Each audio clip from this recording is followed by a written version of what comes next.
आम आज पहुँचीचु गजपति जिला सदर महकुमा पाँच स्थित जिला परिषद सम्मेलन कक्ष जिला परिषद सम्मेलन कक्ष बाल्य विवाह किपर रोक जिला प्रशासन और यूनिसेफ पक्षर गोटे सचेतनता कार्यक्रम आज अनुष्ठित होती। सचेतनता कार्यक्रम में अंगनवाड़ी सीडीपीओ अच्छा विलेज लेवल पीओ अच्छा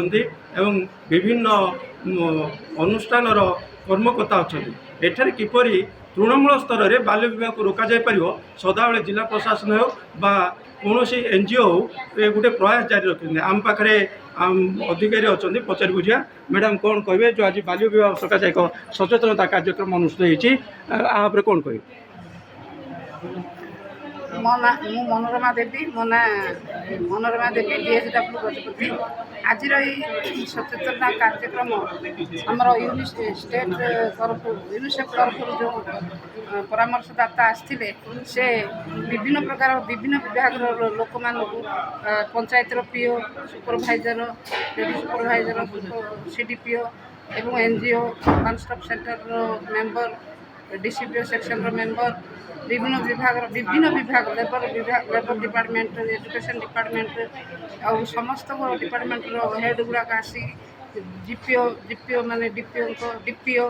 ये सब विभिन्न डिस्ट्रिक्ट लेवल ऑफिसर एवं विभिन्न तृणमूल स्तर विभिन्न कार्यकर्ता आसी ये तालीम शिविर सफल तालीम शिविर होता ए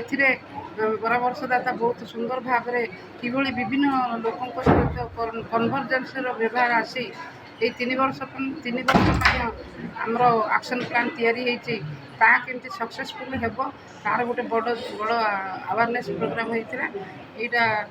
प्रशासन तरफ होता प्रशासन को भी धन्यवाद एवं आम विभाग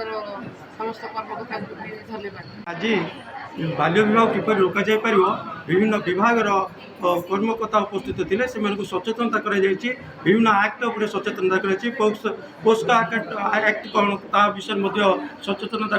बाल्य विवाह कौन कौन समस्या उपजे पुओ झील मध्य ग्रासरूट किपर तृणमूल स्तर में पहुँची पार और पंचायत स्तर में पहुँची पार और ग्राम में किपर यह व्यापक सचेतना करा जिला प्रशासन पक्षर गोटे कार्यक्रम वर्कशॉप कर गजपति आनंद बेरा रिपोर्टर स्टूडियो।